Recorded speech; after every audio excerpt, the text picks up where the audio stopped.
नमस्कार दोस्तों, stock India YouTube channel में आपका हार्दिक स्वागत है। आप देख रहे हैं स्टॉक इंडिया यूट्यूब चैनल। यदि आप पहली बार चैनल पेज को विजिट कर रहे हैं तो बेल आइकन को हिट करके रख लें और ऑल को भी सिलेक्ट कर लें। तो मित्रों, आज की इस वीडियो की शुरुआत करने से पहले हम बात कर लेते हैं। आज चैनल पेज पे एक नया वीडियो अपलोड कर दिया गया है। टाटा का एक स्टॉक की काफ़ी है करोड़पति बनाने के लिए। तो इस वीडियो को भी आप कवर करना चाहें तो इसका भी लिंक का नीचे डिस्क्रिप्शन बॉक्स में दे दिया है। आप चाहें तो इस वीडियो को भी कवर कर सकते हैं। और अब बात कर लेते हैं आज के वीडियो की।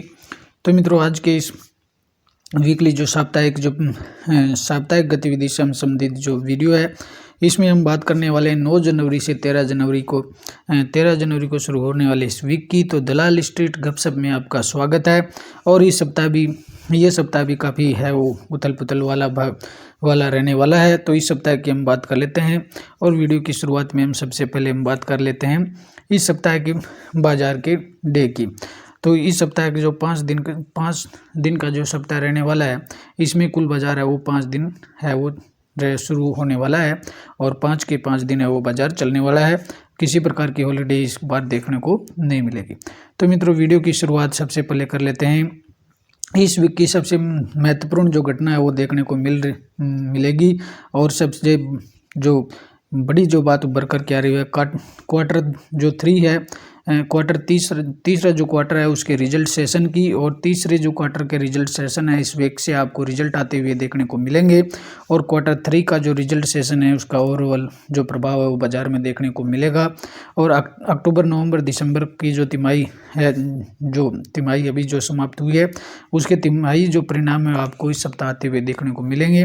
तो चर्चा कर लेते हैं इस सप्ताह सबसे पहले कौन सी कंपनियां अपनी रिजल्ट है वो पोस्ट करने वाली है।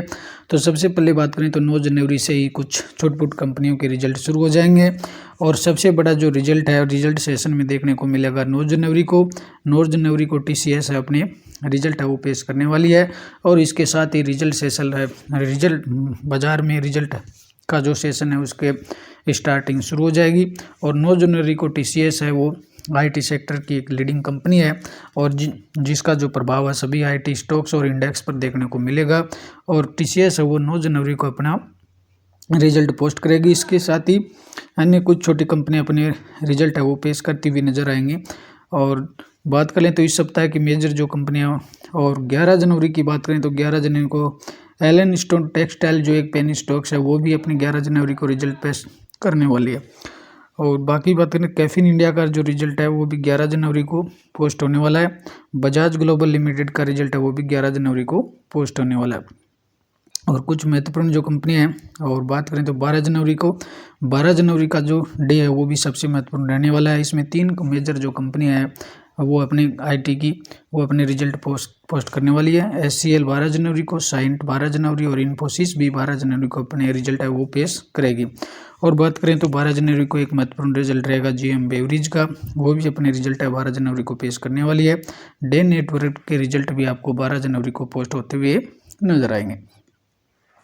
इसके अलावा 13 जनवरी का जो डे रहेगा उसमें भी कुछ महत्वपूर्ण कंपनियों के रिजल्ट रहेंगे। इसमें आईटी की 2 महत्वपूर्ण कंपनियां जस्ट डायल और विप्रो भी अपने रिजल्ट है वो 13 जनवरी को पोस्ट करने वाली है। गुजरात होटल्स के रिजल्ट है आपको वो भी 13 जनवरी को पोस्ट होते हुए नजर आएंगे।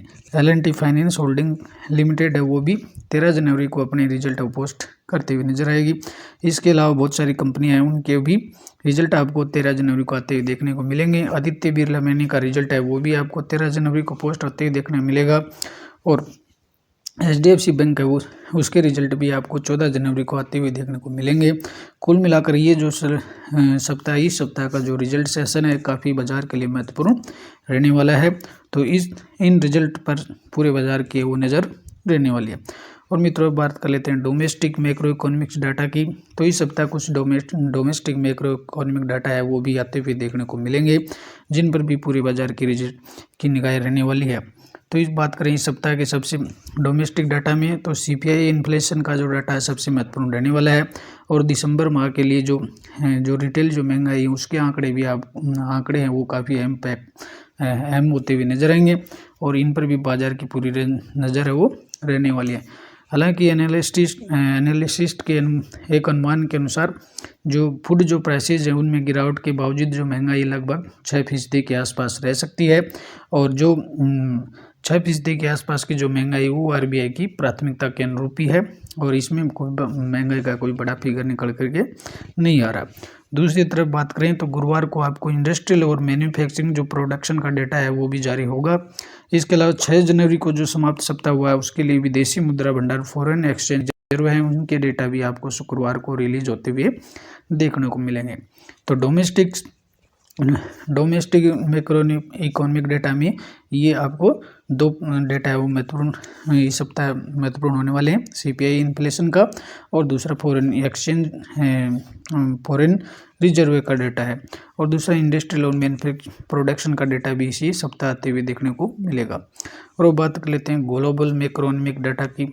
तो कुछ ग्लोबल मैक्रो इकोनॉमिक डाटा भी इस सप्ताह है वो रिलीज होने वाले हैं और सबसे जो बड़ा मुद्दा है वो रहेगा इस सप्ताह यूएस इन्फ्लेशन का।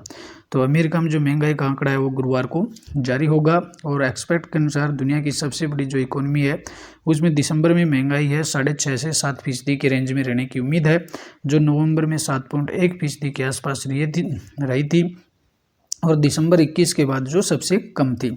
और अब सबसे महत्वपूर्ण जो सबसे महत्वपूर्ण इवेंट इस सप्ताह होने वाली है वो है फेड जो चेयरमैन है जेरोम पावेल की स्पीच और इस पर वर्ल्ड की पूरी इन्वेस्टर्स की निगाह रहने वाली है और सबसे महत्वपूर्ण है वो ये स्पीच है वो रहने वाली है। तो बाजार की इसकी मुख्य निगाहें हैं इस पर जो पावेल की स्पीच पर रहने वाली है कि पावेल का स्पीच है वो किस तरह का आते हुए देखने को मिलेगा, जिस पर आगे मार्केट में एक्शन लिया जाएगा।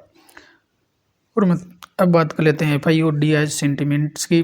तो एफआईज और डीआईज का सेंटिमेंट है वो किस तरह का है तो बात कर लेते हैं। तो इस 6 जनवरी के सप्ताह की बात करें तो इस सप्ताह में भी नेट एफआईज का जो मूड माहौल था सेलिंग कर रहा है और डीआईज का जो मूड माहौल था उसमें उसका बाई कर रहा था। और इस महीने का डेटा देखें तो 2 जनवरी से लेकर के अभी 6 जनवरी तक जो एफआईज का जो मूड माहौल है वो सेलिंग का ही रहा है और बाजार पर सेलिंग प्रेशर आ ही रहा है। इधर डीआईएस ने करीबन इस सप्ताह समाप्त हुआ है उसमें जो बाई का ही मूड माहौल इनका रहा है। और यदि पूरी मंथ वाइज बात करें तो पूरे जनवरी माह में अब तक एफआईज ने 7,800 करोड़ का सेल किया है और डीआईएस ने 2,756 करोड़ रुपए का बाई किया है। तो कुल ओवरऑल देखें तो अभी तक इस जो सप्ताह में या इस जनवरी के माह में जो डीआईएस एफआईज का जो मूड माहौल रहा है वो सेलिंग का ही रहा है और डीआईएस का जो माहौल रहा है वो खरीदारी का रहा है। तो ओवरऑल देखें तो अभी तक किसी बड़ी इवेंट्स होने का दिखाई नहीं दे रही है और अभी तक है वो जो एफआईज हैं उनका मूड माहौल है वो सेलिंग का ही रहा। और एक बड़ा फिगर रह सकता है कल जो अमेरिकी मार्केट में जो तेज़ी देखने को मिली थी और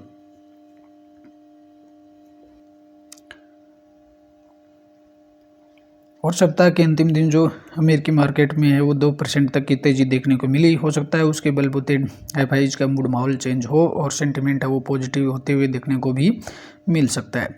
और मित्रों अब बात कर लेते हैं इस सप्ताह आईपीओ की।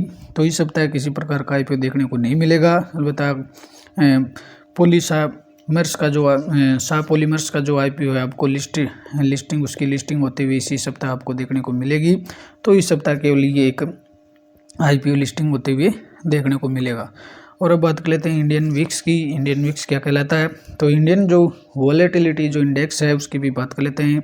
और इंडिया का जो वोलेटिलिटी जो इंडेक्स है अभी वो 15 के आसपास बना हुआ है और वोलेटिलिटी जो इंडेक्स है वो ग्रीन में ट्रेंड कर रहा है। इसका मतलब ये है कि बाज़ार में आने वाले जो सप्ताह है बाज़ार में आपको वोलेटिलिटी है वो देखने को मिलेगी, क्योंकि काफ़ी जो इंडेक्स है वोलेटिलिटी इंडेक्स है उसमें काफ़ी है वो तेज़ी देखने को मिल रही है।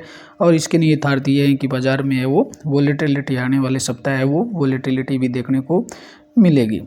और मित्रों अब बात कर लेते हैं एफएनओ फ्यूचर की। एफएनओ फ्यूचर की बात करें तो सबसे ज़्यादा जो कॉल ऑप्शन जो और पुट का जो डाटा निकल के आ रहे हैं उनके अनुसार नियर जो टर्म है उसमें 18,000 का जो है 18,000 जो कॉल राइटर्स है वो अब आपको निफ्टी के लिए ये नेक्स्ट रेजिस्टेंस देखने को मिलेगा और 17 जो 500 का जो लेवल है, 17 जो 500 का लेवल है, अब ये निफ्टी के लिए एक सपोर्ट के तौर पर काम करने वाला है। और ये दो बड़े 17,500 है वो एक बड़ा सपोर्ट रहेगा और 18,000 का जो लेवल है एक नियर टर्म में अब ये रेजिस्टेंस के तौर पर काम करते हुए दिख सकता है।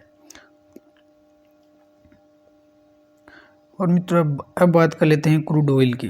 तो क्रूड ऑयल में भी किसी प्रकार की बड़ी तेज़ी या बड़ी गिरावट देखने को नहीं मिल रही है। और जो ब्रेंट है और WTI क्रूड है, दोनों ही अब आपको ये 80 से नीचे वे लुढ़कते हुए देखने को मिल रहे हैं। और इस पर भी एक है, क्रूड पर भी एक बड़ी न्यूज़ देखने को मिल रही है कि यूरोपियन जो कंट्रीज़ हैं वो USA से जो डीजल और गैसोलीन का जो बाइंग किया है वो 2 साल में सबसे हिट देखने को मिल रहा है। और पिछले लास्ट 2 ईयर्स में वो सबसे ज़्यादा है वो खरीदारी करते हुए देखने को मिल रहे हैं। तो इस पर भी ब्रेंट पर भी आपकी बराबर नज़र होनी चाहिए। और अब बात कर लेते हैं इंडियन रुपी और डॉलर की। तो अभी इंडियन जो रुपी है अभी डॉलर की तुलना में काफ़ी कमज़ोर है, वो वीकली साबित हो रहा है। और अभी जो इंडियन जो रुपी है 82 के आसपास है वो ट्रेंड कर रहा है। और देखेंगे अभी तक भारतीय रुपया है काफ़ी कमज़ोर हुआ है। और 2022 के सेशन में देखिए तो रुपये में काफ़ी वो गिरावट देखने को मिली है। और अब भी US जो डॉलर है वो डॉलर में काफ़ी डॉलर अभी भी मजबूत स्थिति में देखा जा रहा है। तो ये एक बाज़ार के लिए इंडियन जो मार्केट है उसके लिए एक वीकली पॉइंट देखने को मिल सकता है। इंडियन जो रुपी है उसमें अब भी गिरावट देखने को मिल रही है। और भारत का जो विदेशी जो मुद्रा भंडार है वो भी लगातार सेशन से देखने में वो भी गिरता हुआ जा रहा है। तो अब भी रुपये के लिए एक डॉलर की तुलना में ये एक बड़ी कमी है वो देखने को मिल रही है। और मित्रों बात कर लेते हैं निफ्टी इंडेक्स की। तो निफ्टी है वो लगभग पिछले जो सप्ताह था शुक्रवार के सेशन में लगभग 130 पॉइंट की गिरावट के साथ 17,800 के आसपास ट्रेंड कर रहा है। और अब निफ्टी के लिए जो 17 जो 500 का रहेगा, 17,500 है वो एक सपोर्ट की तरह इसका नियर जो टर्म में सपोर्ट रहेगा। और बात करें तो 18,000 का जो लेवल है और जो साइकोलॉजिकल लेवल है उससे हम नीचे ही ट्रेंड करते नज़र आ रहे हैं। और जब तक 18,000 के साइकोलॉजिकल जो लेवल है उसके ऊपर नहीं चले जाते तब तक मार्केट में बड़ी तेज़ी की संभावना कमी दिखती है। लेकिन हो सकता है कि जो सप्ताह के अंतिम दिनों में अमेरिकी जो बाज़ार था उसमें 2% तक की तेज़ी देखने को मिली, तो उसका जो असर है इस सप्ताह है वो सोमवार को आते हुए देखने को मिल सकता है। भारतीय बाजार में भी तेज़ी आते हुए देखने को मिल सकती है। और अब जो नियर टर्म में 18,000 का जो लेवल है वो एक तरह से रेजिस्टेंस के तौर पर काम करेगा। और जब तक इंडेक्स 18,000 के ऊपर है वो ट्रेंड करता हुआ नज़र नहीं आता तब तक मार्केट में वोलेटिलिटी की स्थिति वो देखने को मिल सकती है। तो मित्रों इस सप्ताह की महत्वपूर्ण जो घटनाएं थी उनकी चर्चा हमने इस वीडियो में कर ली है। तो वीडियो आपको अगर पसंद आए तो इसको शेयर और लाइक अवश्य कीजिए, चैनल को सब्सक्राइब कर लीजिए। और अगले वीडियो में फिर मिलते हैं और तब तक के लिए नमस्कार।